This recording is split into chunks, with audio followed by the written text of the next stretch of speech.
ओम सहनाववतु सहनौ भुनक्तु सह वीर्यङ्करवावहै तेजस्विनावधीतमस्तु मा विद्विषावहै। ओम शान्ति शान्ति शान्तिः। ओम आप्यायन्तु ममाङ्गानि वाक्प्राणश्चक्षुश्रोत्रमथो बलमिन्द्रियाणि च सर्वाणि सर्वं ब्रह्मोपनिषदं माहं ब्रह्म निराकुर्यां मा ब्रह्म निराकरोत्। अनिराकरणमस्त्वनिराकरणं मे अस्तु तदात्मनि निरतेय उपनिषत्सु धर्मास्ते मयि सन्तु। ओम शान्ति शान्ति शान्तिः। हरिः ओम श्री गुरुभ्यो नमः। हरिः ओम सदाशिवसमारम्भां शङ्कराचार्यमध्यमाम् अस्मदाचार्यपर्यन्तां वन्दे गुरुपरम्पराम्। ओम यैरिमे गुरुभिः पूर्वं पदवाक्यप्रमाणतः व्याख्याताः सर्ववेदान्ताः तान् नित्यं प्रणतोऽस्म्यहम्। तदर्थात् परोक्षता च त्वमर्थात् परिच्छिन्नता योपाकरोत्तं देशिकेन्द्रं नित्यं हृदा प्रणतोऽस्म्यहम्।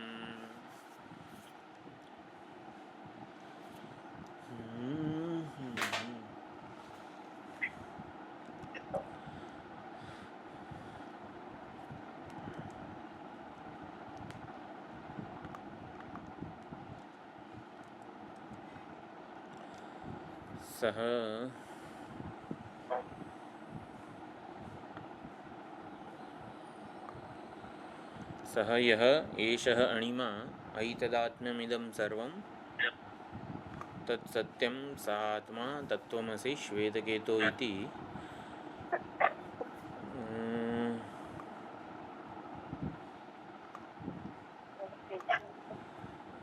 भूय एव मा भगवान् विज्ञापयतु इति तथा सौम्य इति होवाच। भाष्य बाकी છે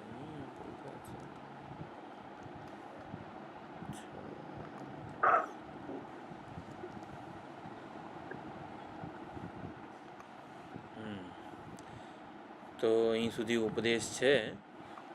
પછી શ્વેતકેતુને સંદેહ થાય છે અને એના જવાબમાં તથા સૌમ્ય ઇતિ હોવાચ ફરીથી ઉદ્દાલક કહે છે. તો તથા સૌમ્ય ઇતિ હોવાચ એનો અર્થ કરે છે કે શ્વેતકેતુ તને તું જેવી રીતે સમજવા માગે છે એવી રીતે હું તને ફરીથી આ ઉપદેશ આપીશ. તથા સૌમ્ય ઇતિ હોવાચ એટલે શ્વેતકેતુ જે રીતે તત્વમસીને સમજવા માગે છે, મહાવાક્યના ઉપદેશને સમજવા માગે છે, મહાવાક્યના ઉપદેશને સમજવા માગે છે એ રીતે હું તને કહીશ. તથા સૌમ્ય ઇતિ હોવાચ. અને ભૂય એવામાં ભગવાન વિજ્ઞાપયતું એટલે આ સંદેહ છે મને, તો સંદેહ હોવાથી ફરીથી સમજાવવાનું કહ્યું. આનંદગીરી ટીકાકાર સમજાવે છે કે આંખ અને ચહેરા ઉપરથી ખબર પડી જાય ગુરુજીને કે શિષ્યનો સંશય શું છે. સંશય એવી વસ્તુ છે જે પ્રમાણનો જે પ્રભાવ છે પ્રમાણને જ બિન અસરકારક બનાવી દે છે. તો સંદેહ છે 8 પ્રકારના, એ પ્રમાણે આગળ વધે. એકવાર આપણે ભાષ્ય જોઈ લઈએ.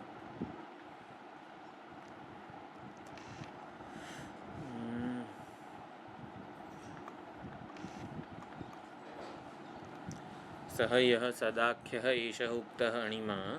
અણિમા એટલે અણુભાવ, જગતનું મૂળ, જગતનું અધિષ્ઠાન, જગત અસ્થિ ભાતિ પ્રિય. કેમ જતું રહે છે?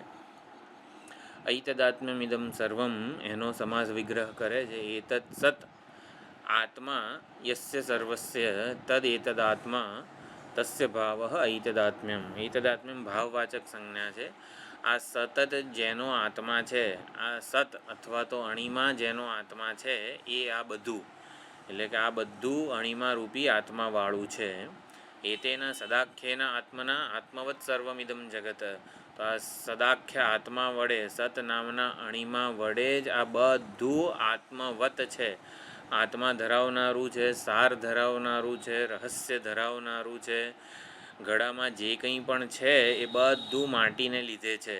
તો આ પ્રમાણે માટી જેનો આત્મા છે, ઘડો માટીરૂપી આત્માવાળો હોવાથી એ ઘડો નામ ધરાવે છે, ઘડો આકાર ધરાવે છે, ઘડામાં પાણી ભરવા રૂપી પ્રયોજન પણ એ સિદ્ધ કરે છે. એટલે ઘડાનું સર્વસ્વ માટીને સમર્પિત છે. એવી રીતે સંપૂર્ણ જગત જે છે એ જગતનું નામ, જગતનું આકાર, જગતનું પ્રયોજન, જગતનો વ્યવહાર આ બધું સદાખ્ય આત્મા અણીમાં વડે જ સંભવ છે. સદાખ્યેના આત્મના આત્મવત સર્વમિદમ જગત. આ સદાખ્યેના આત્મના આત્મવત સર્વમિદમ જગત સુવર્ણ અને અલંકારોમાં સમજવું હોય તો એતેન સુવર્ણાખ્યેન આત્મના આત્મવત સર્વાણી અલંકારાણી. સર્વા અલંકાર શબ્દ નપુંસકલિંગ છે. તો એવી રીતે આપણે સમજવું પડે. જેમ અલંકારો સુવર્ણ વડે જ આત્મવત આત્માવાળા થયા છે, સુવર્ણ વગર અલંકારોનો કોઈ ભાવ પણ પૂછે નહીં. એવી જ રીતે આ અણીમાં વગર જગતનો કોઈ ભાવ પૂછે નહીં. જગત આપણને સ્વતંત્ર સત્તા, સ્ફૂર્તિ અને પ્રયોજનવાળું જણાય છે, પણ જગતના જે કંઈ પણ બધા ભૂત છે, પંચમહાભૂત અને સંપૂર્ણ વ્યવહાર, એ બધું એમાં રહેલા સતને લીધે જ સંભવ છે. એતેના સદાખ્યેના આત્મના આત્મવત સર્વમિદમ જગત. તો એક બહુ જ મહત્ત્વનું વાક્ય છે. ન અન્ય અસ્તિ અસ્ય આત્મા અસંસારી. અને એનો જે અસંસારી આત્મા બીજો કોઈ જ નથી, એક જ આત્મા છે. નાન્ય તતોસ્તિ દ્રષ્ટૃ. આ બહુ જ મહત્ત્વનું બૃહદારણ્યક શ્રુતિ છે. એટલે આપણા બધામાં અસ્થિભાતિ પ્રિય એક જ છે. આપણા બધામાં બોલનારો, જાણનારો,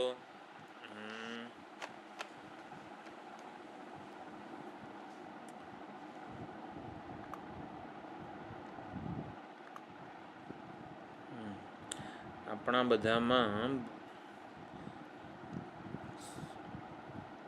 જે ચૈતન્ય છે, દ્રષ્ટા એક જ છે. આંખ વડે જોનારું ચૈતન્ય આપણા બધામાં એક જ છે. જતું કેમ રહે છે?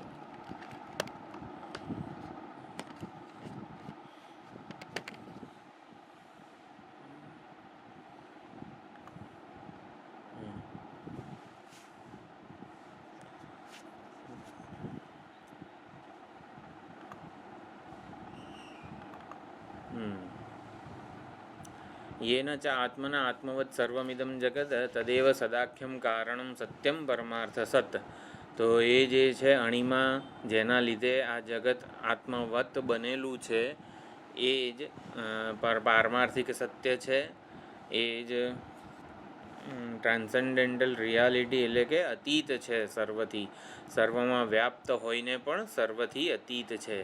અતઃ સહ એવ જગત આત્મા. માટે તે જ આત્મા. આત્મા એટલે શું? પ્રત્યક્ષ સ્વરૂપમ સત્તત્વમ યાથાત્મ્યમ. વિશેષ્ય, એવું વિશેષ્ય કે જેની કોઈ વિશેષતા ન હોય. એટલે વિશેષતાઓનો બાદ કરતા જઈએ ત્યારે જે અંતિમ તત્વ અવશિષ્ટ રહે એને આત્મા કહેવાય. આપણા હું જેને આપણે હું કહીએ છીએ એ હું અનેક પ્રકારની વિશેષતાઓનો અધ્યારોપ સહિત આપણે હુંને જાણીએ છીએ. હું શરીર છું, હું આ છું, તે છું, મારામાં આટલું સામર્થ્ય છે, બુદ્ધિ, બળ, બધી જ ઉપાધિઓની વિશેષતાઓના અધ્યારોપવાળા હુંને જાણીએ છીએ. એટલે બધા જ વિશેષોનો અપવાદ જ્યારે કરીએ ત્યારે હુંનું જે સ્વરૂપ રહે છે એને પ્રત્યેગાત્મા કહેવાય છે. પ્રત્યેક સ્વરૂપમ.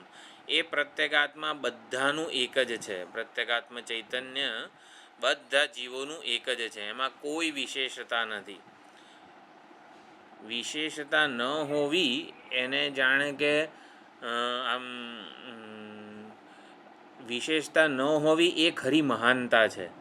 આપણને વિશેષતાઓના પીછા ઉમેરીને આપણે મહાન બનવાનો પ્રયત્ન કરીએ છીએ, પરંતુ વિશેષતાઓ અધ્યારોપના સ્તરે રહેલી છે. એટલે ગમે તેટલી ભેગી કરીશું તો પણ એ વિશ્વસનીય નથી, બાધિત થઈ જનારી છે, મિથ્યા સાબિત થાય છે, બાધ યોગ્ય છે. આપણા હુંનું એ સ્વભાવ નથી બનવાની. એટલે વિશેષતાઓથી વિનિર્મુક્ત જે સ્વરૂપ છે મારું, એ મારું પ્રત્યેગાત્મ સ્વરૂપ છે. એ સત છે, અવિનાશી છે.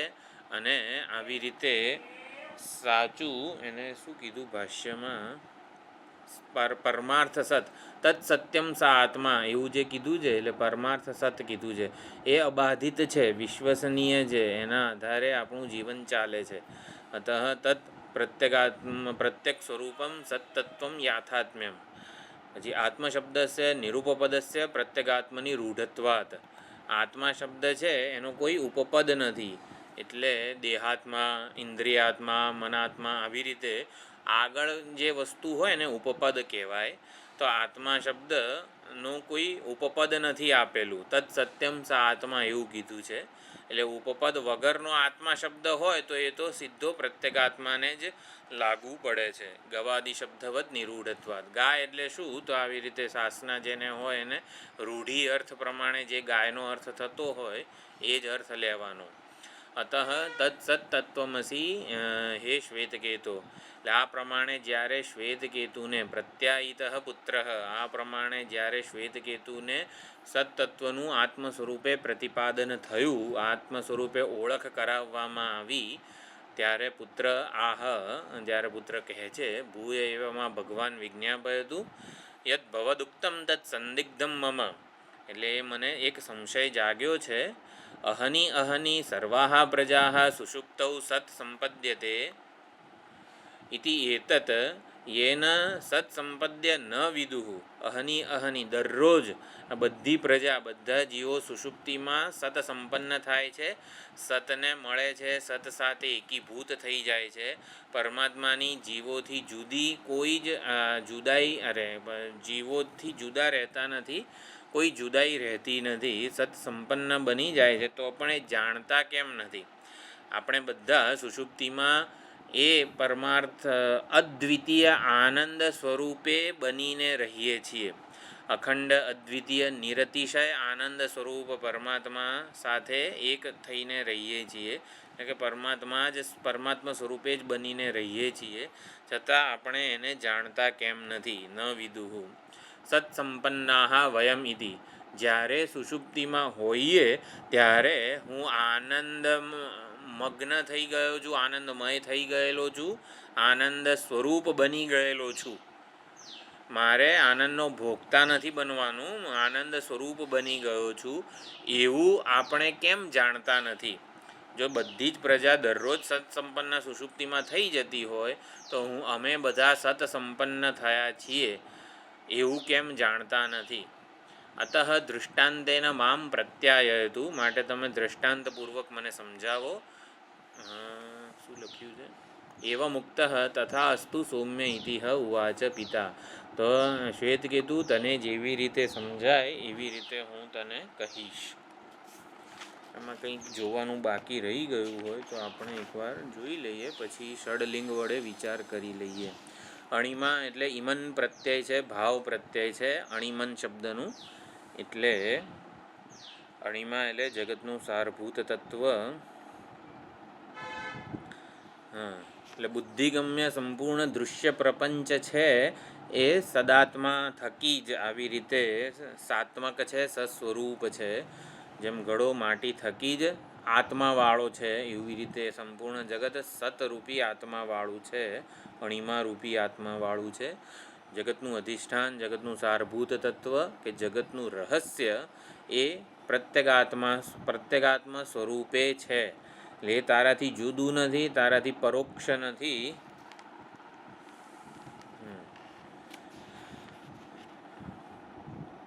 એટલે એ તત્વને જાણી લઈએ તો સંપૂર્ણ જગતને જાણી લીધું કહેવાય. એક વિજ્ઞાનથી સર્વ વિજ્ઞાનની જે પ્રતિજ્ઞા હતી એ પણ અહીંયા પૂરી થાય છે.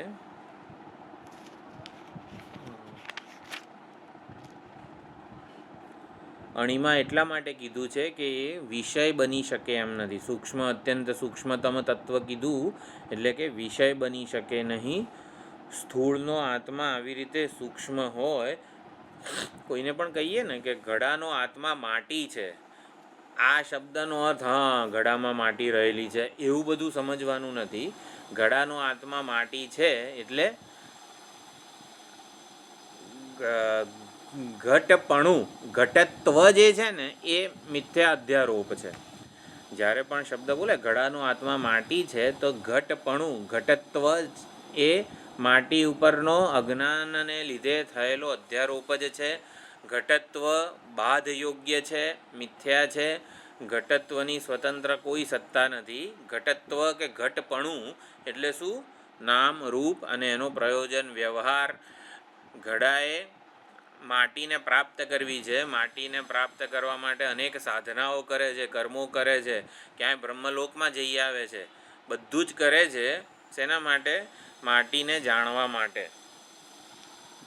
તો એણે ઘડાએ સમજવાનું છે કે માટીરૂપી આત્માને પ્રાપ્ત કરવા માટે મારે કંઈ ન કરવું ને એ જ માટી સ્વરૂપે બની રહેવા જેવું છે. એટલે મારું ઘટત્વ વિશિષ્ટ ઓળખ છે. માટીથી જુદી એવી મારી જે ઓળખ છે, ઘડો નામ, ઘડો રૂપ, ઘડાનું પ્રયોજન, એ મારામાં, મારા મૂળ સ્વભાવમાં અધ્યારોપિત છે.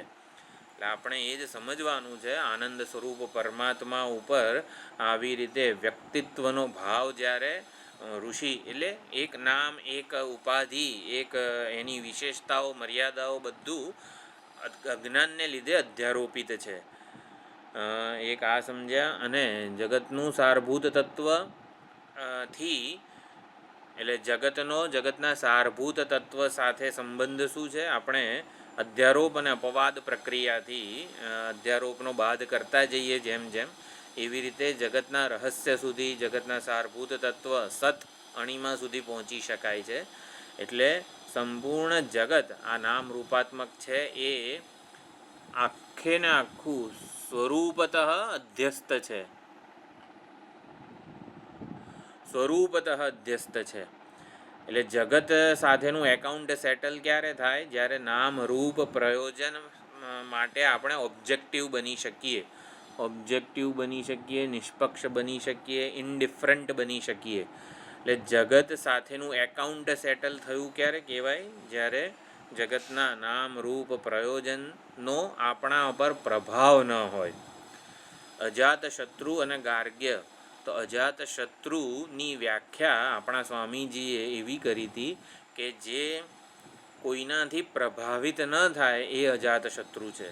અજાત શત્રુ ગાર્ગ્યના જ્ઞાનથી, ગાર્ગ્ય પાસે સોપાધિક બ્રહ્મનું પૂરેપૂરું જ્ઞાન હતું.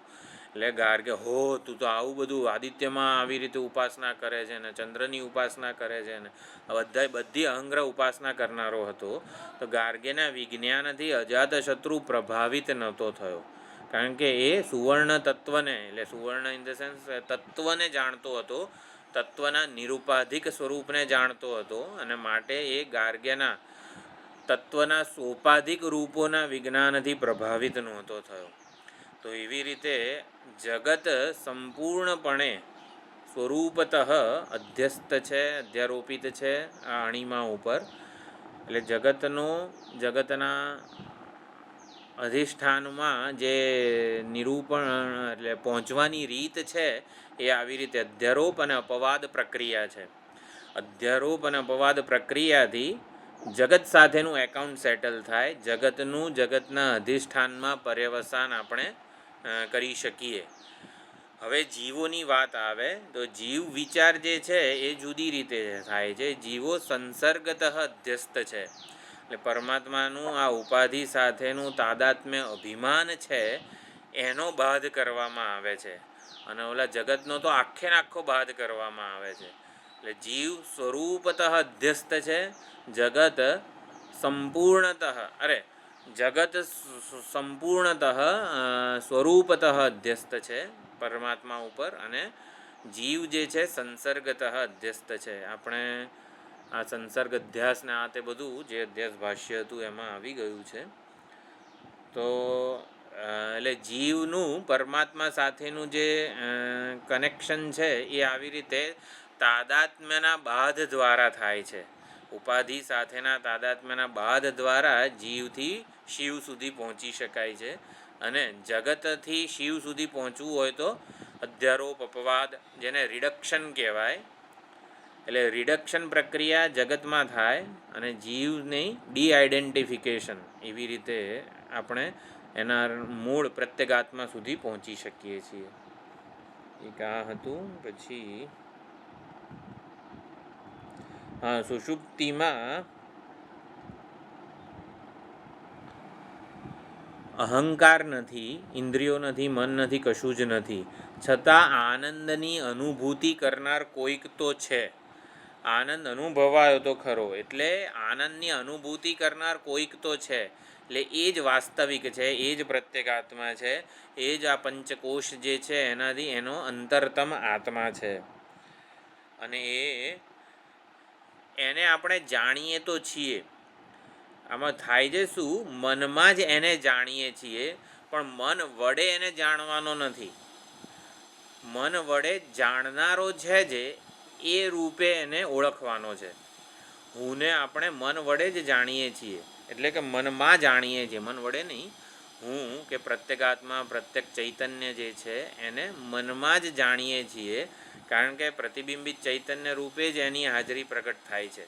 એકલો તો એ કોઈ દિવસ અનુભવનો વિષય બની શકે નહીં, કારણ કે સ્વયં પ્રકાશ છે. તો સ્વયં પ્રકાશને ઓળખવાની રીત કઈ છે? એટલે મનમાં જ એનું જ્યાં પ્રતિબિંબ પડે, મન, હૃદય, અંતઃકરણ, મનમાં જ એની હાજરી ઓળખાય છે. એટલે કે પરમાત્માની જીવ રૂપે જ હાજરી ઓળખાય છે. એટલે જીવને આવી રીતે મન વડે જ જાણવાનો નથી. મન વડે જે કંઈ જણાય ને એ તો બધું દૃશ્ય હોય.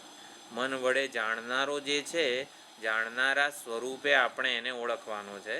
જાણનારો મનના બધા જ મર્યાદાઓ, વિશેષતાઓ, ઉપાધિ વગેરેથી મુક્ત છે. એને મુક્ત કરવાનો નથી, મુક્ત છે, અસંગ છે જાણનારો, એવું આપણે ઓળખવાનું છે. એટલે આત્મા શબ્દ સાંભળતા જ સર્વની અંદર રહેલ જે તત્વ છે, ચૈતન્ય છે, એનું આપણને ભાન થાય છે, માટે તત્વમસી કહ્યું છે. અને અસી શબ્દ છે, અસી એટલે વર્તમાન વાસ્તવિકતાનો બોધક પ્રત્યય છે. અસી એટલે છે, એટલે તત્વમસીના ઉપદેશના શ્રવણ મનન નિધિધ્યાસનને લીધે એ આવી રીતે પરમાત્મા સ્વરૂપ બન્યો છે એવું નથી. એ વર્તમાન વાસ્તવિકતાનો બોધક પ્રત્યય છે. જ્ઞાનને લીધે જીવ બ્રહ્મ બની જાય છે એવું નથી. જીવ બ્રહ્મ જ હતો, જ્ઞાનનો ઉપદેશ થયા પહેલાં બ્રહ્મ હતો, માટે જ તત્વમસીના ઉપદેશથી એને મહાવાક્યનું બોધ થાય છે અને બ્રહ્મ સ્વરૂપની ઓળખ થાય છે. એટલે તત્વમસી પ્રમાણ છે. તત્વમસીના પ્રામાણ્ય ઉપર આખું ઉપદેશ શાસ્ત્રીનું જે 18મું પ્રકરણ છે, 234 શ્લોકવાળું, એ આખું 37 શ્લોકવાળું એ લખેલું છે શંકરાચાર્યજીએ. તત્વમસીને પ્રમાણ સાબિત કરવા માટે. તત્વમસી પ્રમાણ છે એટલે શું? પ્રમાણ કોને કહેવાય? પ્રમાણની વ્યાખ્યા ખબર છે? એ બીજા કોઈ પ્રમાણથી જાણી ના શકાય, બીજા કોઈ પ્રમાણથી ના થાય. અબાધિતમ અનધિગતમ ફલવત અર્થજનકત્વમ. આમ પ્રમાણની વ્યાખ્યા આ પ્રમાણે થાય છે. અબાધિત જ્ઞાન કરાવે, એટલે પ્રમાણ દ્વારા જે જ્ઞાન થાય ને એ અબાધિત હોય. એ કોઈ દિવસ જતું રહે કે બીજા પ્રમાણથી બાધિત થઈ જાય એવું ના થાય. પછી અનધિગતમ, બીજા કોઈ પ્રમાણથી એને જાણી પણ ન શકાય. અને ફલવત અર્થજનકત્વમ, કંઈક ફળ મળવું જોઈએ ખરું. તો તત્વમસી પ્રમાણ છે, પ્રમાણાંતરથી ગમે એવો કોઈ અર્થ કહેતું નથી. એ જીવનું બ્રહ્મત્વ, મારું અખંડત્વ, અદ્વિતીયત્વ એ માત્ર ને માત્ર તત્વમસીથી ખબર પડે, બીજા કોઈ પ્રમાણથી નહીં. પછી અબાધિત, એકવાર મારું બ્રહ્મત્વની ઓળખ થાય, પ્રમા જન્મે, પછી એનો બાધ થતો નથી. એ પાછું ભૂલી જઈએ અને એવી રીતે યાદ રાખવું પડે અને એવું બધું કોઈ સાધના નથી. અને ફલવત અર્થજનકત્વમ જ્ઞાન નિષ્ઠાની પ્રાપ્તિ કરાવે છે, જીવન મુક્તિ પ્રદાન કરે છે. તત્વમસી, તો તત્વમસી પ્રમાણ છે. તત્વમસીના પ્રામાણ્યની ખૂબ સુંદર ચર્ચા ત્યાં ઉપદેશ સાહસ્રીમાં થઈ છે.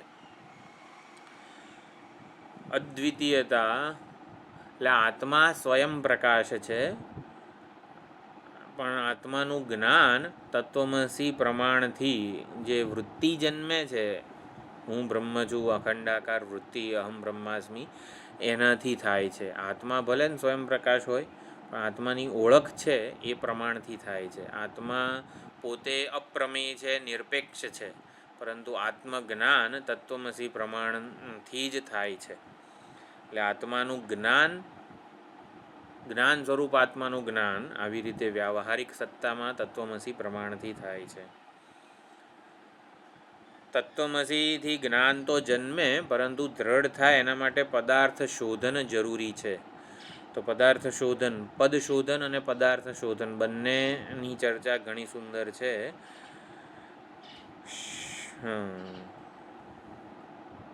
શ્વેતકેતુને સંશય થાય છે, આચાર્યને ઉહાપોહ સમર્થ કીધેલા છે. તો ઉહ એટલે શું? જે આવી રીતે શિષ્યના સંદેહને સમજી જાય અને માટે એ સંદેહને સમજીને સંદેહથી મુક્ત કરવા માટે કંઈક દ્રષ્ટાંત, કંઈક યુક્તિઓપૂર્વક ઉપદેશ આપે, તો એને ઉહ સમર્થ કહેવાય. એટલે સંદેહને સમજી શકે, શિષ્ય ક્યાં અટવાયો છે એ સમજી શકવાની જે સામર્થ્ય છે એને ઉહ કહેવાય છે. ઉહાપોહ વિચક્ષણ એ જે કીધેલું છે.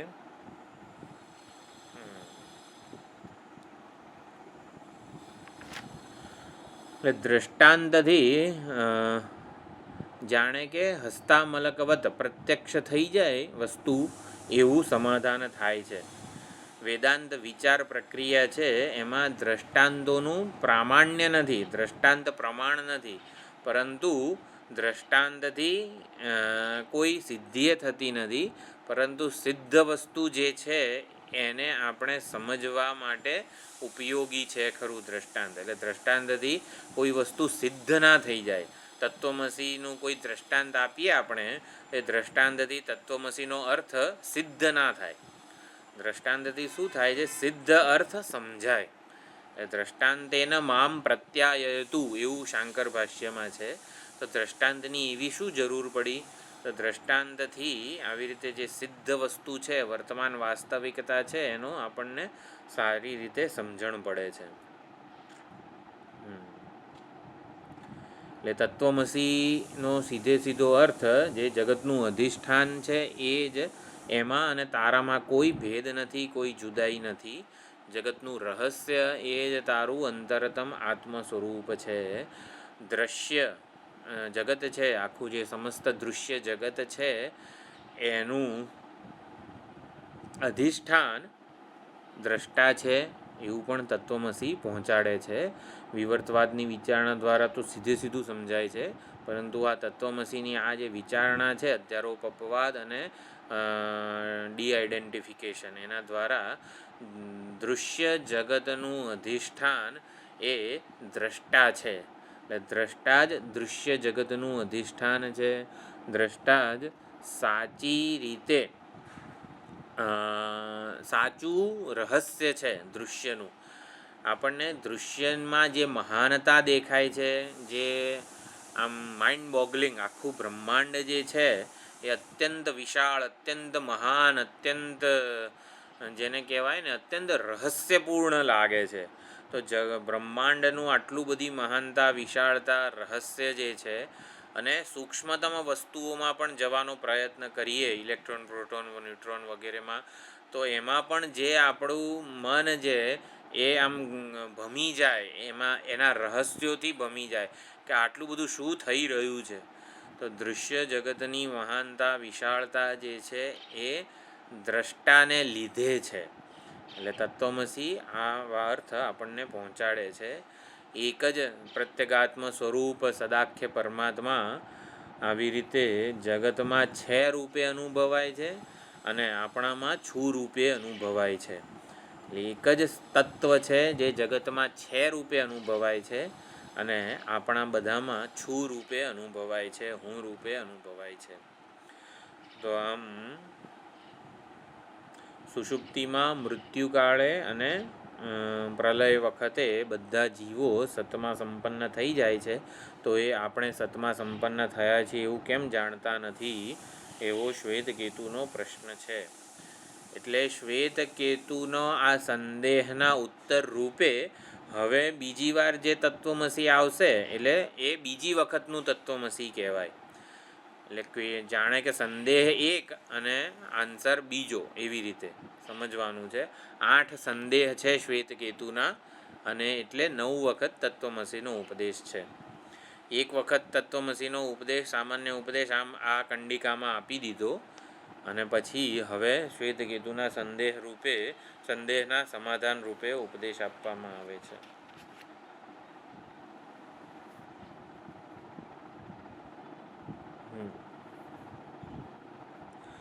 સત પરમાત્માનું ઇદમ બુદ્ધિગમ્ય રૂપ એ માયિક રૂપ છે. આ ઘડો છે એમાં જે અસ્થિભાતિ પ્રિય અનુભવાય છે આપણને, એટલે ઘડા રૂપે ઇદમના આસ્પદવાળું જે રૂપ છે એ માયિક રૂપ છે. ઇદમ બુદ્ધિગમ્ય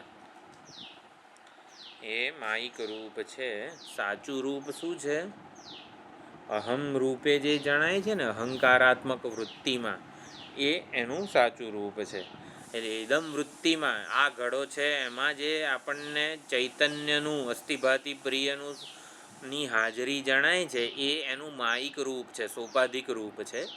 અને અહંકારાત્મક વૃત્તિમાં જે જણાય છે પ્રત્યેગાત્મ ચૈતન્ય, એ એનું સાચું સ્વરૂપ છે.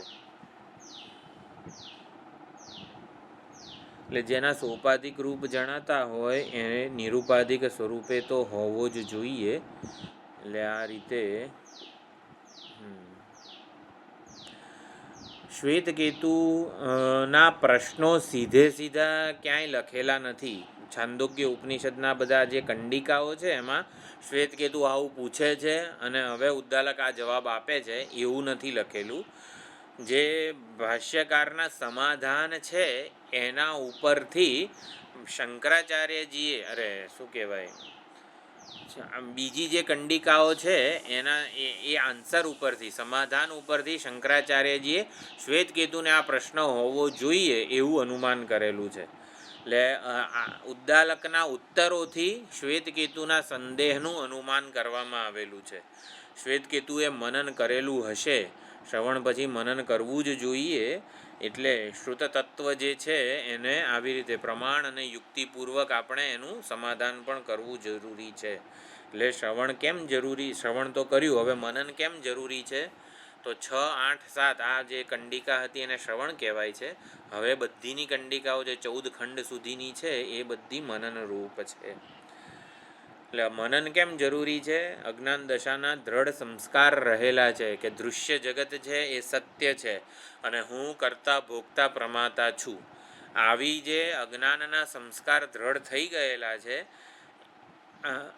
અને કોઈ પણ વસ્તુનું ફળ ક્યારે મળે? કંઈક કરવાથી મળે. જાણવાથી, કોઈ વસ્તુને જાણવાથી કંઈ ફળ ના મળે. એટલે આપણે આ 3 સંસ્કારો છે ને એ દ્રઢ થઈ ગયેલા છે. દૃશ્ય જગત સત્ય છે, હું કરતા ભોગતા પ્રમાતા જીવ છું અને ફળ સુખ કે શાંતિ નિરાત વગેરે કોઈ પણ ફળ કંઈક કરવાથી મળે છે, જાણવાથી કશું ફળ ના મળે. મને 2 આંખ છે, 1 માથું છે, જાણવાથી કશું ફળ ના મળે. એટલે તત્વમસી એમ જાણો, જ્ઞાનથી કશું ફળ ના મળે. આવા જાણે કે સંસ્કાર તત્વમસી પછી તમે કંઈક કહો, હવે તું તત્વમસીનું રિપીટિશન કર કે તત્વમસી પછી કંઈક વિધિ તમારે કહેવી પડે. એટલે આવા કંઈક સંસ્કાર આપણામાં રહી ગયા. તત્વમસી સાંભળ્યું તો ખરું, પણ હવે કરવાનું શું? એટલે કંઈક કરવાથી ફળ મળે, જાણવાથી, ખાલી જાણવાથી ના મળે. એવું જે આપણામાં સંસ્કાર રહી ગયા હોય છે એ સંસ્કારની નાબૂદી કરવી એને મનન કહેવાય છે. તો મનન એટલે શું? આવી રીતે અજ્ઞાન દશાના દ્રઢ સંસ્કારો છે એને, એનું બળ ઘટાડીએ, આપણે નિર્મૂળ કરીએ એને મનન કહેવાય. અને દીર્ઘકાળ સુધી આવી રીતે વિચાર કરવો પડે એને મનન કહેવાય છે. તો એકવાર હવે ષડલિંગનો વિચાર કરી જોઈએ. શ્રવણ મનન નિધિધ્યાસન વેદાંત સાર નામનો ગ્રંથ છે, એમાં આ પ્રમાણે વ્યાખ્યા આપેલી છે. શ્રવણમ નામ ષડવિધ લિંગૈઃ અશેષ વેદાંતાનામ અદ્વિતીય વસ્તુની તાત્પર્ય અવધારણમ. તો શ્રવણ કર્યું કોને કહેવાય? તાત્પર્યનું અવધારણ થાય તો શ્રવણ કર્યું કહેવાય.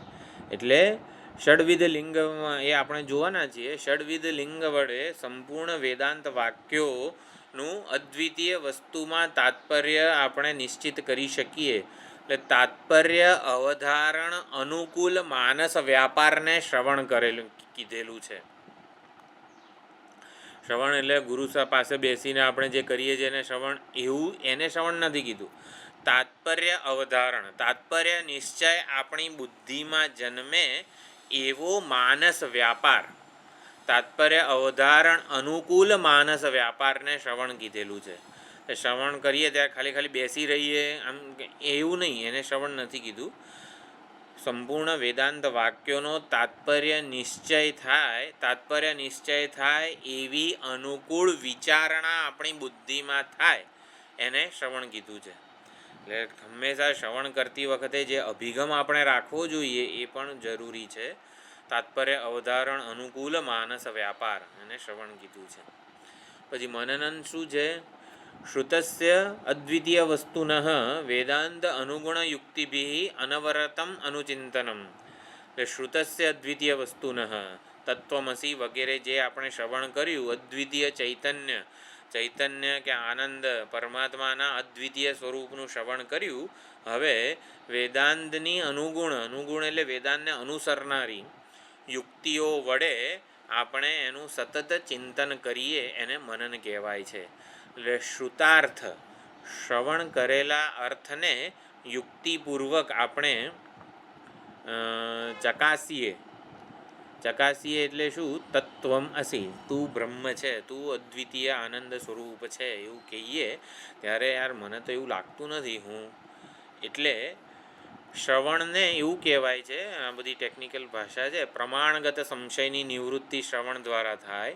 પ્રમાણ એટલે તત્વમસીથી કંઈ જ્ઞાન જન્મે ખરું એમ, એટલે પ્રમાણ, તત્વમસી પ્રમાણ છે. તો તત્વમસીમાં વળી એવી તાકાત હશે મને જીવન મુક્તિ કે મોક્ષ અપાવી દે? એટલે પ્રમાણગત સંશયની નિવૃત્તિ શ્રવણથી થાય. શ્રવણ કરીએ એટલે તત્વમસીનું પ્રામાણ્ય આપણને ખબર પડે. મનન કરવાથી પ્રમેયગત સંશયની નિવૃત્તિ થાય. પ્રમેય શું છે? હું બ્રહ્મ છું. બ્રહ્મ પ્રમેય છે. અદ્વિતીયત્વ, પૂર્ણતા, કૃતકૃત્યતા, કૃતાર્થતા. આપણે જાણવું છે શું? મારી, આપણને તો તત્વમસી જે કહેતું હોય, પણ મને તો મારી પૂર્ણતામાં, મારી કૃતકૃત્યતા, મારી જેને કહેવાય ને નિર્ભેળતા, સરળતા, ભાઈ આ બહુ બધો ભાર બોજો શેના માટે છે? કંઈક વિશેષતા ટકાવી રાખવું એનો જ ભાર બોજો હોય. સરળતા જેટલા સરળ બનીએ ને એટલા નિશ્ચિંત બનીએ. તો ટૂંકમાં આપણું લક્ષ્ય શું છે? જીવન મુક્તિ અથવા તો નિરાંત, નિશ્ચિંતતા, પૂર્ણતા, કૃતકૃત્યતા, તેને પ્રમેય કહેવાય. તો પ્રમેયગત સંશયની નિવૃત્તિ મનન દ્વારા થાય. એટલે શું કહેવાય? હા, તત્વમસીએ તો કીધું તું આવી રીતે આનંદ સ્વરૂપ છે, પૂર્ણ છે, કૃતકૃત્ય છે, તારે સુખ મેળવવા માટે કશું કરવાની જરૂર નથી. સુખ પ્રાપ્તવ્ય નથી, સુખ જ્ઞાતવ્ય છે તારા માટે.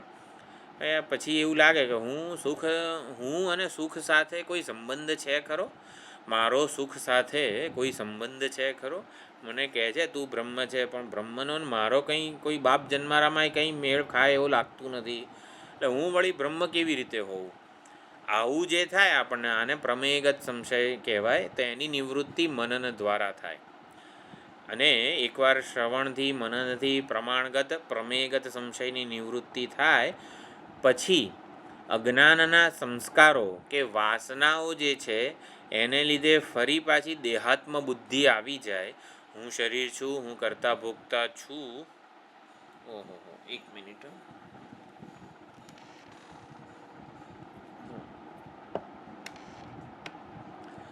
હા, હું શરીર છું, હું કરતા ભોગતા છું એવી બુદ્ધિ પાછી આવી જાય તો વિપરીત ભાવનાની નિવૃત્તિ માટે નિધિધ્યાસનની જરૂર પડે છે. જેણે ઉપાસનાઓ કરેલી હોય, ઈષ્ટદેવની ભક્તિ વગેરે કરેલી હોય, એને નિધિધ્યાસન કરવાની જરૂર રહેતી નથી.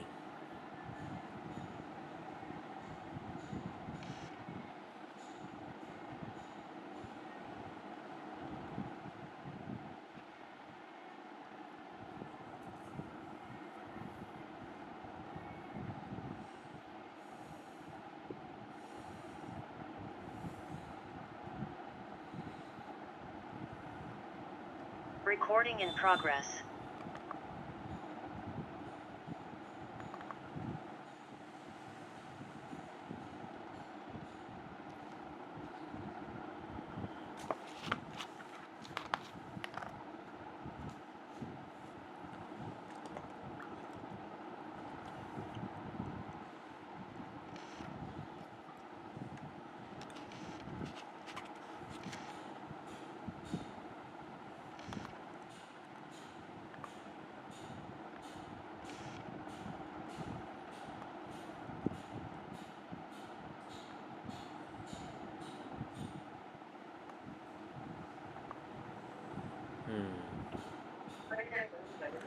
જેણે નિધિધ્યાસન કર્યું હોય એને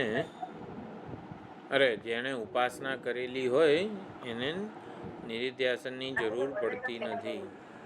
એ પ્રમાણે આપણા શંકરાચાર્યજીએ ભગવદ્ ગીતાના ભાષ્યમાં કહેલું છે.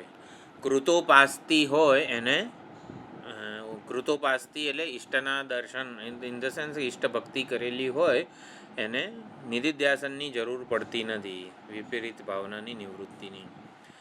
તો નિધિધ્યાસનમ નામ વિજાતીય દેહાદિ પ્રત્યય રહિત અદ્વિતીય વસ્તુ સજાતીય પ્રત્યય પ્રવાહ. તો આ પ્રમાણે વિજાતીય પ્રત્યય કયો છે? હું દેહ છું, હું કરતા છું, હું સંસારી છું, હું દુઃખી છું, આ બધા વિજાતીય પ્રત્યયો કહેવાય.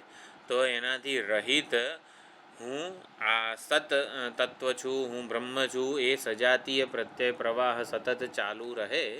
તો નિધિધ્યાસનમાં બ્રહ્મ બનીને રહેવાનું છે. બ્રહ્મ બનીને રહેવાનું છે એટલે કંઈ કરવાનું નથી. નિધિધ્યાસન કરવાની વસ્તુ નથી. હું કરતા છું એવી વૃત્તિ જાળવવાની નથી. નિધિધ્યાસન જે છે એમાં બ્રહ્મ બનીને રહેવાનું છે. બ્રહ્મ સ્વરૂપે હુંનું અનુસંધાન થાય છે એમાં. એટલે હુંના જે કંઈ સંસ્કાર રહેલા છે કરતા ભોગતા પ્રમાતા સંસારીના, એ બધા સંસ્કારોનો નિષેધ ત્યાં થાય છે. એટલે કે અનાત્મ ઉપાધિ અને અનાત્મ ઉપાધિના ધર્મોથી પોતાને માપવાનું આપણે આવી રીતે નિધિધ્યાસનના અભ્યાસથી ઓછું કરી શકાય છે. આ પ્રમાણે શ્રવણ મનન નિધિધ્યાસન. હવે તત્વમસીનું તાત્પર્ય શું છે? એટલે તત્વમસી જે કીધેલું છે, તત્વમસીથી અખંડાર્થ. તત્વમસી કહેવા શું માગે છે એ કઈ રીતે નક્કી થાય? છાંદોગ્ય ઉપનિષદનો 6થો અધ્યાય કહેવા શું માગે છે તો એ નક્કી કઈ રીતે થાય? તો એના માટે ષડલિંગ 6 લિંગ છે. 6 લિંગ વડે તાત્પર્ય નિશ્ચય થાય છે. તત્વમસી શું પહોંચાડે છે આપણને, તો એ અહીંયા એકવાર આપણે જોઈ લઈએ. ષડવિધ લિંગ. તો 6 લિંગ કયા કયા છે? ઉપક્રમોપસંહારૌ અભ્યાસો પૂર્વતા ફલમ અર્થવાદોપપત્તિ ચ લિંગમ તાત્પર્ય નિર્ણયે. તો ઉપક્રમ ઉપસંહારૌ આ જે છે આને એક લિંગ, પહેલું લિંગ કીધેલું છે. આમાં 2 વસ્તુ આવી જાય છે, ઉપક્રમ અને ઉપસંહાર. હા, તો ઉપક્રમ એટલે શરૂઆત અને ઉપસંહાર એટલે જે શું કહેવાય અંત, અથવા તો છેલ્લે જે કહેવામાં આવે એને ઉપસંહાર કહેવામાં આવે છે.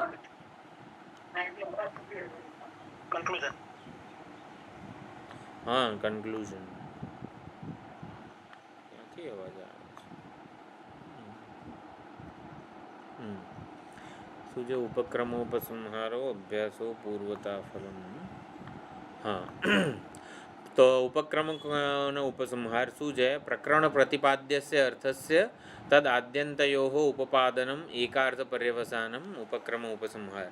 એ પ્રકરણ પ્રતિપાદ્ય જે અર્થ છે એ આદિમાં અને અંતમાં આપણને સમજાવવામાં આવે અને એનું શું છે? હા, વિચાર્ય વાક્યસ્ય આદ્યંતયો એકાર્થ પર્યવસાનમ. એટલે એક અર્થમાં જ એનું પર્યવસાન થાય. શરૂઆત જ્યાંથી થઈ હોય ત્યાં જ એનો અંત થાય. એટલે શરૂઆતમાં જે અર્થનું પ્રતિપાદન થયું હોય એ જ અર્થ અંતે પણ આપણને જાણવા મળે, અંતે એ જ અર્થની ઓળખ થતી હોય એને ઉપક્રમ અને ઉપસંહાર કહેવાય છે. એ શરૂઆતમાં અને આવી રીતે અંતે આપણને એક જ અર્થ, તત્વમસી વગેરે છઠ્ઠો અધ્યાય શું પહોંચાડે છે? અખંડાર્થતા પહોંચાડે છે. હુની, ચૈતન્યની, આનંદની અખંડાર્થતા, એમાં કોઈ ખંડ નથી. જીવ કે જગત, હા એક મિનિટ, અખંડાર્થતા એટલે શું? 10 કિલો માટીનો પિંડ હોય, 10 કિલો માટીનો પિંડ હોય અને પછી આવી રીતે એમાંથી 100 ઘડા બનાવ્યા. એટલે અમુક 10 ઘડા બનાવ્યા, 10 શકોરા બનાવ્યા, 10 રકાબી બનાવી, થોડી ઈંટો બનાવી, થોડુંક નળિયા બનાવ્યા. તો માટી જે છે, જે અસ્તિત્વ, માટીનું અસ્તિત્વ હતું એ ખંડમાં વિભાજિત થઈ ગયું કહેવાય. કેમ? કારણ કે માટી અને ઘડો જાણે કે સમાન સત્તામાં છે એવું આપણે ગણીએ, પણ એવું અહીંયા નથી. અખંડાર્થતા એટલે શું? જેના અસ્તિત્વમાં કોઈ, જેની સત્તા કે સ્ફૂર્તિમાં કોઈ ખંડ નથી. સૂર્ય 100 ડોલમાં પ્રકાશિત થતો હોય, પ્રતિબિંબિત થતો હોય, તો 100 પ્રતિબિંબો સૂર્યમાં ખંડ જન્માવતા નથી, જુદાઈ જન્માવતા નથી, વિભક્તતા જન્માવતા નથી. એટલે ચૈતન્યમાં જુદાઈ, ખંડ, વિભક્તતા જન્માવનારું કશું જ નથી. એટલે આપણા બધામાં જે ચૈતન્ય છે એ એક જ છે. એક ચૈતન્ય ક્યાંથી હોય? બધા જુદા જુદા છે એવું કહીએ આપણે. તો ચૈતન્ય વિભક્ત થયું નથી. ચૈતન્ય અવિભાજ્ય છે અને અવિભક્ત છે. ચૈતન્યમાં કોઈ ખંડ જન્મી શકે નહીં. ચૈતન્ય અસ્તિત્વ સ્વરૂપ છે. એટલે અસ્તિત્વમાં પણ કોઈ ખંડ જન્મી શકે નહીં. અસ્તિત્વ અખંડ જ રહે છે. માટી અખંડ જ રહે છે, માટીમાં ખંડ નથી. આકાશમાં આપણે આવી રીતે ઘર બનાવીએ, ડ્રોઈંગ રૂમ બનાવીએ, બેડરૂમ બનાવીએ ને આ બધું કિચન બનાવીએ, તો આકાશમાં ખંડ ઉત્પન્ન થાય ખરા? એટલે આ ગમે તે ઉપાધિઓ આવે, 100 ઘડા સર્જાય, તો પણ આકાશમાં કંઈ ખંડ જન્મતા નથી. આકાશ અખંડ જ રહે છે. તો એવી રીતે ગમે તેટલી ઉપાધિઓ હોય એનાથી ચૈતન્યમાં કોઈ ખંડ જન્મતા નથી, કે એ અખંડ જ રહે છે. તો ચૈતન્યની કે હુંની અખંડતા આપણે જાણવાની છે. કોઈ જુદાઈ નથી એકબીજાથી, કોઈ વિશેષતા નથી, કોઈ મર્યાદા નથી. આવું આપણે તત્વમસીથી સમજવાનું છે. એટલે શું કહેવાય એને? છઠ્ઠા અધ્યાયથી સમજવાનું છે. તો એ ષડવિધ લિંગ કહેવાય. અખંડાર્થતાનું આપણે એક ડાયમેન્શન સમજ્યા. એ અખંડાર્થ તાત્પર્ય છે છઠ્ઠા અધ્યાયનું. ચૈતન્યની અખંડતા તાત્પર્ય નિશ્ચય છે.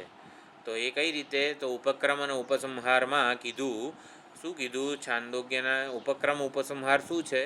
તો યથા છાંદોગ્ય ષષ્ઠાધ્યાયે પ્રકરણ પ્રતિપાદ્યસ્ય અદ્વિતીય વસ્તુનઃ સતઃ એકમેવા દ્વિતીયમ ઇત્યાદો.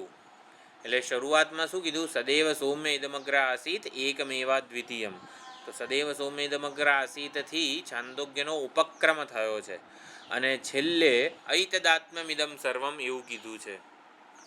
એટલે આ એકમેવા દ્વિતીયમ, સદૈવ સૌમ્ય ઇદમગ્ર આસીત ઉપક્રમ છે, અને ઐતદાત્મ્યમિદમ સર્વમ એ ઉપસંહાર છે. તો બંનેમાં એક જ વસ્તુ કીધી છે. બરોબર? એટલે ઉપક્રમ અને ઉપસંહારમાં એક જ વસ્તુ કીધી છે. શું? ઉપક્રમમાં શું કીધું? સત એક અદ્વિતીય તત્વ છે. અને ઉપસંહારમાં શું કીધું? આ બધું સતરૂપી અણિમા રૂપી આત્માવાળું છે. સદાત્મા જ છે, આ બધું સદાત્મક છે. એટલે સત જ એનો આત્મા છે, સતથી જુદું કશું નથી, એટલે સતમાં કોઈ જ વિભાગ નથી. તો એ પ્રમાણે ઉપક્રમ અને ઉપસંહારમાં અદ્વિતીયતા, અખંડતા આપણે સતની જાણવા મળી. પછી શું છે? અભ્યાસ. તો પૌનઃપુન્યેન પ્રકરણ પ્રતિપાદ્યસ્ય વસ્તુનઃ મધ્યે અનન્યપરમ પ્રતિપાદનમ અભ્યાસ. તો વારંવાર પ્રકરણ પ્રતિપાદ્ય અર્થ છે એનું અનન્યપરમ એટલે એના સિવાય બીજું કંઈ નહીં. વારંવાર વચ્ચે પ્રકરણ પ્રતિપાદ્ય વસ્તુ જે અખંડાર્થતા છે એનું જ પ્રતિપાદન કરવું એને અભ્યાસ કહેવામાં આવે છે. તો બીજું કંઈ નહીં, વારંવાર વચ્ચે બાજુ અખંડાર્થતા જ સાબિત કરવાની, અખંડાર્થતા જ જણાવવાની. એ કઈ રીતે થયું? તો યથા તત્રૈવ અદ્વિતીય વસ્તુની મધ્યે તત્વમસી ઇતિ નવકૃત્વ પ્રતિપાદનમ. તો તત્વમસીનો 9 વખત ઉપદેશ થયો, એને અનન્યપરમ પુનઃશ્રવણમ એને પણ અભ્યાસ કહેવામાં આવે છે. અભ્યાસ થયો. પછી અપૂર્વતા એટલે બીજે ક્યાંયથી જાણવા ન મળી હોય એને અપૂર્વતા કહેવાય. તત્વમસી કે છાંદોગ્યનો 6થો અધ્યાય જે અર્થ આપણને પહોંચાડે છે એ બીજે ક્યાંય જીવનમાં આપણને આપણી રીતે, આપણા પ્રયત્નથી, આપણી સાધનાથી પ્રાપ્ત થાય એવો નથી. એને અપૂર્વતા કીધી છે. પ્રતિપાદ્યસ્ય અર્થસ્ય માનાંતર અગોચરત્વમ. પ્રત્યક્ષ પ્રમાણથી ખબર પડે હું બ્રહ્મ છું.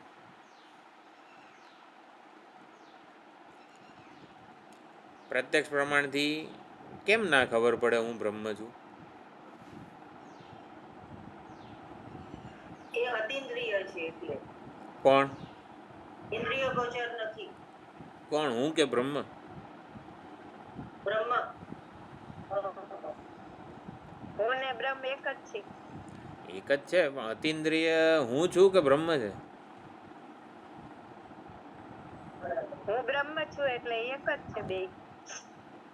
એ તો બરોબર છે, એ તો આ કહે છે તત્વમસી. ઇન્દ્રિયોનો વિષય નથી. હું ઇન્દ્રિય, હું પ્રત્યક્ષ પ્રમાણથી જણાય. પ્રત્યક્ષ પ્રમાણથી જે જણાય એ હું ના હોઉં.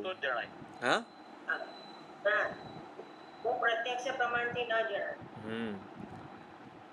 પ્રત્યક્ષ પ્રમાણ એટલે ઇન્દ્રિયથી, ઇન્દ્રિય મન વગેરેથી બધું જણાય એ પ્રત્યક્ષ કહેવાય. એટલે હું જ પ્રત્યક્ષ પ્રમાણનો વિષય નથી એમ. તો પછી હુંનું બ્રહ્મત્વ ક્યાંથી પ્રત્યક્ષ પ્રમાણથી જણાય એમ. એટલે હું છે, કોઈએ હુંને જોયો જ એમ. કોઈએ હુંને એટલે મને એટલે કોઈએ પોતાના જે અંતરતમ સ્વરૂપ છે હું, એને કોઈએ જોયો જ નથી. અનુભવનો વિષય. ના, કોઈએ અનુભવ્યો નથી હુંને. હું સ્વયં પ્રકાશ છું એટલે હું સ્વયં પ્રકાશ છું, પણ હુંને કોઈએ જોયો નથી અને હુંને કોઈએ અનુભવ્યો નથી. સ્વયં હા, જણાય કઈ રીતે?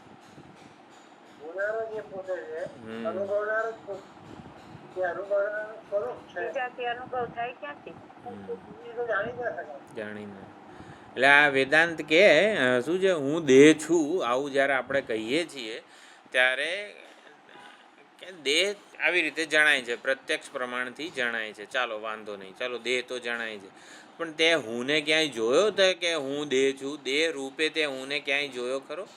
એટલે હું દેહ છું એનું ખંડન વેદાંત શાસ્ત્ર આ રીતે કરે છે કે બે વસ્તુને એક સાથે જોયેલી હોય તો આપણે કહી શકીએ કે આ છે વગેરે.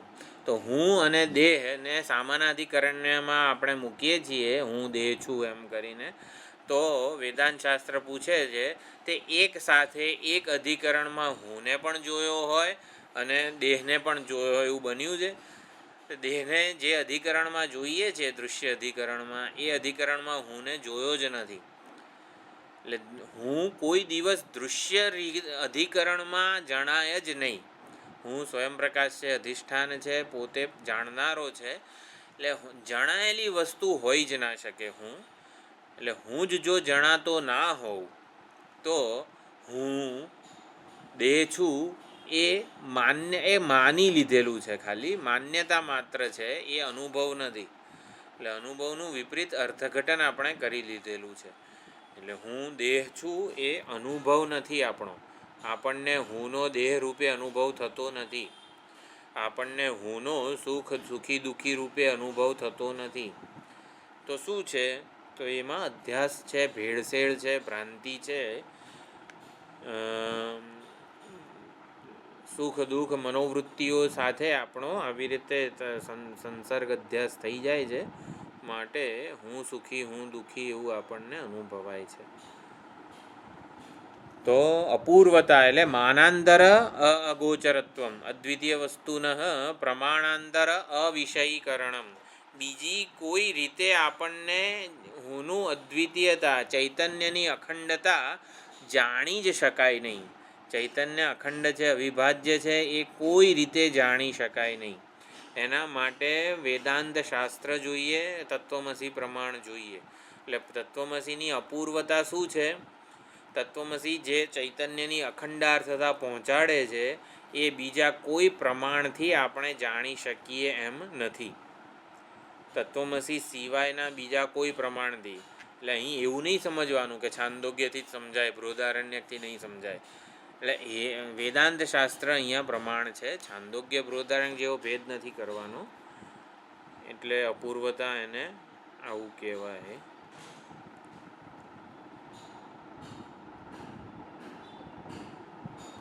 પછી શું છે અપૂર્વતા? પછી અપૂર્વતાનું ઉદાહરણ આપ્યું. યથા અદ્વિતીય વસ્તુન માનાંતર અગોચરત્વમ અવિષયીકરણમ તત્ સત્યમ સ આત્મા ઐતદાત્મ્યમિદમ સર્વમ.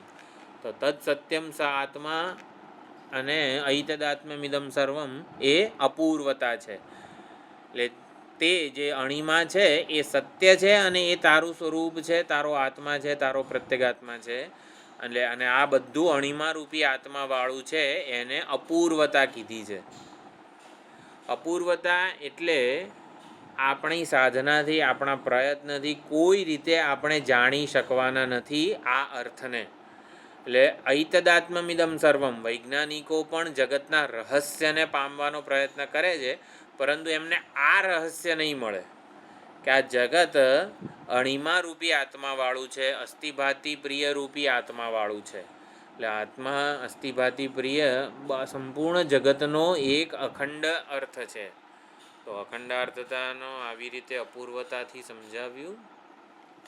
પછી ફલમ તો પ્રકરણ પ્રતિપાદ્યસ્ય આત્મજ્ઞાનસ્ય તદ અનુષ્ઠાનસ્ય વા તત્ર તત્ર શ્રૂયમાણમ પ્રયોજનમ. તો ફળ શું છે? પ્રયોજન. આચાર્યવાન પુરુષો વેદ, એ હમણાં આવશે કંડિકા. એટલે જે આચાર્યવાન છે એ જ સાધકને જ્ઞાન થાય છે. વેદ એને જ આવી રીતે અખંડાર્થતાનું જ્ઞાન થાય છે. તસ્ય તાવદેવ ચિરમ યાવન્ન વિમોક્ષે અથ સંપત્સ્યે. એટલે આ જે છે તસ્ય તાવદેવ ચિરમ એ જીવન મુક્તિનું પ્રતિપાદન કરે છે. આટલું છે ને, તસ્ય તાવદેવ ચિરમ જીવન મુક્તિ છે. હા, અને પછી વિમોક્ષેથી આગળનું દેખાય છે તમને? મને નથી દેખાતું. અથ સંપત્સ્યે એવું છે ને. હા, આ સંપત્સ્યે જે છે ને એ વિદેહ મુક્તિનું પ્રતિપાદન કરે છે. એટલે જીવન મુક્તિ, વિદેહ મુક્તિ બંનેનું આ કંડિકામાં આવી રીતે પ્રતિપાદન થયેલું છે. એને ફળ કીધું છે. એટલે અદ્વિતીય વસ્તુ જ્ઞાનસ્ય તત્ પ્રાપ્તિ પ્રયોજનમ શ્રૂયતે. અદ્વિતીય વસ્તુના જ્ઞાનનું પ્રયોજન શું? તો અદ્વિતીયતાની પ્રાપ્તિ. અદ્વિતીયતા, અખંડતા, કૃતકૃત્યતા, એની પ્રાપ્તિ એ પ્રયોજન છે. પછી અર્થવાદ. પ્રકરણ પ્રતિપાદ્યસ્ય તત્ર પ્રશંસનમ. વચ્ચે અખંડાર્થતાનો મહિમા ગવાયો હોય. અખંડાર્થને જાણીશું તો આવું થશે. એટલે અખંડાર્થ કેટલું મહાન વસ્તુ છે એનો અહીંયા વચ્ચે વચ્ચે સ્તુતિ થઈ હોય, પ્રશંસા થઈ હોય, એને અર્થવાદ કહેવામાં આવે છે. તો યથા તત્રૈવ ઉતતમ આદેશમ અપ્રાક્ષ્ય યેન અશ્રુતમ શ્રુતમ ભવતિ અમતમ મતમ અવિજ્ઞાતમ વિજ્ઞાતમ ઇતિ. તો એક વિજ્ઞાનેન સર્વ વિજ્ઞાનમ એ અર્થવાદ છે. પ્રતિજ્ઞા છે, અર્થવાદ છે. અર્થવાદ એટલે સ્તુતિ કે પ્રશંસા. એક વિજ્ઞાનથી બધું જણાઈ જશે તમને. આમ એવી રીતે કોઈને પ્રોત્સાહિત કરવા હોય, બધું જાણવું છે ને, તું એકને જાણીશ બધું જણાઈ જશે એમ કરીને કોઈને આમ ઉત્સાહિત કરવા હોય તો અર્થવાદ એટલે એ કહેવું પડે, આપણે એની સ્તુતિ કરવી પડે. તો અખંડાર્થતા જે છે એની આપણે સ્તુતિ કરીએ અને અર્થવાદ કહેવાય. પછી અર્થવાદ ઉપપત્તિ છેલ્લું છે લિંગ છે પ્રકરણ પ્રતિપાદ્યસ્ય અર્થ સાધને તત્ર તત્ર શ્રૂયમાણા યુક્તિ. તો અર્થ ઉપપત્તિને યુક્તિ કહેવાય છે. તો યથા સૌમ્ય એકેન મૃત્પિંડેન સર્વ મૃન્મયમ વિજ્ઞાતમ સ્યાત વાચારંભણમ વિકારો નામધેયમ મૃત્તિકેત્યેવ સત્યમ ઇત્યાદૌ અદ્વિતીય વસ્તુ સાધને વિકારસ્ય વાચારંભણ માત્રત્વે યુક્તિ શ્રૂયતે. તો ઉપપત્તિ કે યુક્તિ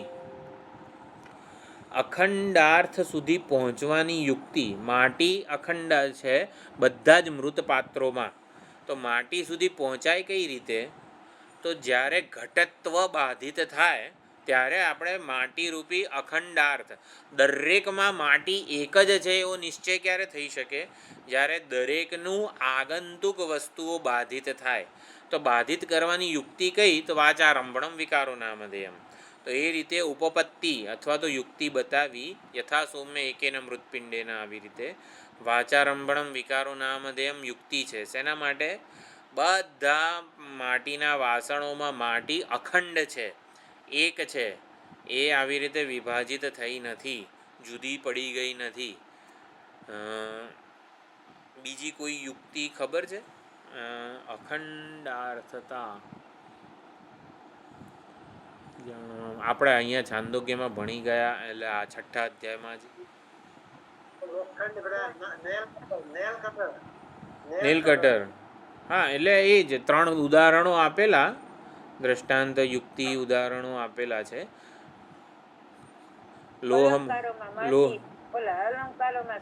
સુવર્ણ લોહમણી વાળું ઉદાહરણ હતું, એ તો બરોબર. પછી આમ ના યાદ આવે, વાંધો નહીં. યુક્તિ રૂપે આચાર્યો આવું પણ કહે છે.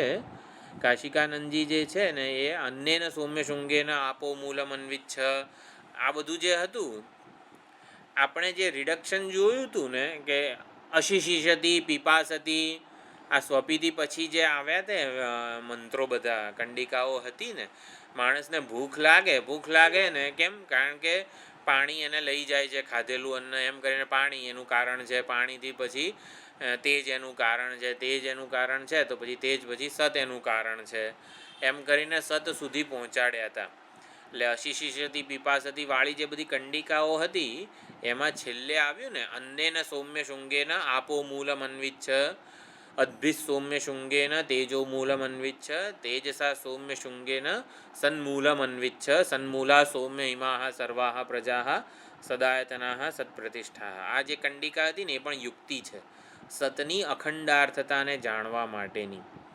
એટલે અન્નેન સૌમ્ય શૃંગેન, શૃંગ એટલે કાર્ય કે અંકુર એવું કીધું હતું. અંકુર હોય, કાર્ય હોય તો એનું કારણ હોવું જોઈએ. તો અન્નરૂપી ભૂખરૂપી નું કારણ શું છે? જળ. જળનું કારણ તેજ, તેજનું કારણ સત. તો એવી રીતે બધામાં સત અખંડ છે એવો અર્થ ત્યાં પહોંચાડ્યો હતો. તો ઉપક્રમોપસંહારો અભ્યાસો પૂર્વતા ફલમ અર્થવાદોપપત્તિ ચ લિંગમ તાત્પર્ય નિર્ણયે. તો આ પ્રમાણે ઉપક્રમ અને ઉપસંહાર વડે ચૈતન્યની અખંડાર્થતા આપણને સમજાવી છે.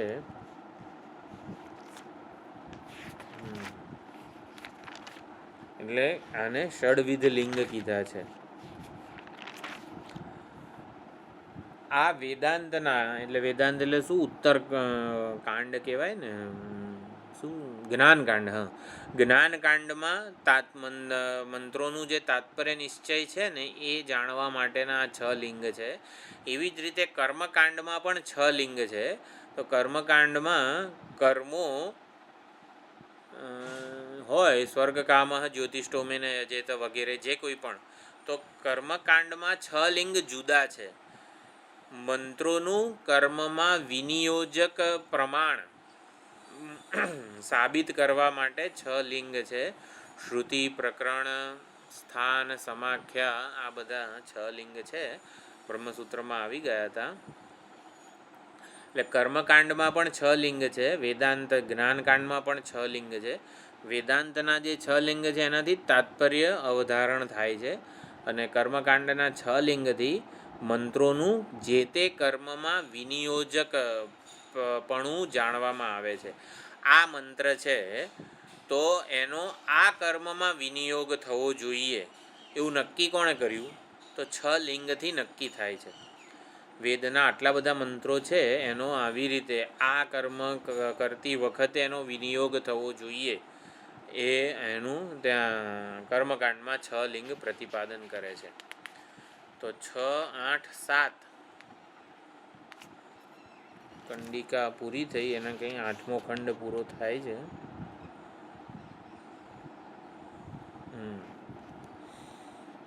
તો એક વખતનું તત્વમસી અહીંયા પૂરું થયું. હવે 9 થી 14 ખંડ સુધી મનન રૂપ તત્વમસીનો 9 વખત બીજો ઉપદેશ છે. એટલે 9મા ખંડનો જે પહેલી કંડિકા છે એમાં સીધો ઉપદેશ શરૂ થાય છે. એટલે એનાથી ભૂય એવમાં ભગવાન વિજ્ઞાપયતું શ્વેતકેતુ કહે છે તો એને શું જાણવું છે, એને શું સંદેહ છે? તો સંદેહ શું થયો એ 9મા ખંડની પહેલી કંડિકાથી ખબર પડે છે. બાકી છાંદોગ્ય એટલે આ ઉપનિષદમાં ક્યાંય શ્વેતકેતુને આ સંદેહ થયો એવી કોઈ કંડિકા નથી, મંત્ર નથી, પરંતુ પછીના ઉત્તરથી ખબર પડે છે કે શ્વેતકેતુને આ સંદેહ હોવો જોઈએ. તો શ્વેતકેતુને શું સંદેહ થયો કે સુષુપ્તિમાં, પ્રલયમાં, બધી જગ્યાએ બધા જીવો જો સત સંપન્ન થઈ જતા હોય તો જીવોને ખબર કેમ નથી પડતી કે અમે સત સંપન્ન થયા છીએ, આનંદ સાથે એકીભૂત થયા છીએ, પરમાત્મા સાથે ભળી ગયા છીએ?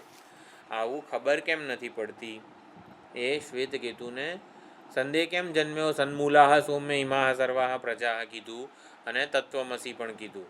તો એનાથી ખબર પડી જવી જોઈએ ને કે ચલો જાગ્રતમાં ભલે ના ખબર પડે પણ સુષુપ્તિમાં કેમ નથી પડતી? સુષુપ્તિમાં કોઈ ઉપાધિ હોતી નથી, તો પરમાત્મા સાથે અમે બધા એકભૂત થઈ ગયા છીએ એવી ખબર હોવી જોઈએ ને.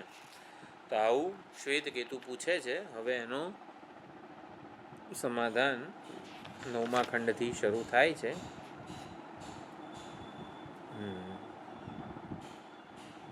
એ હવે આવતી વખતે જોયું.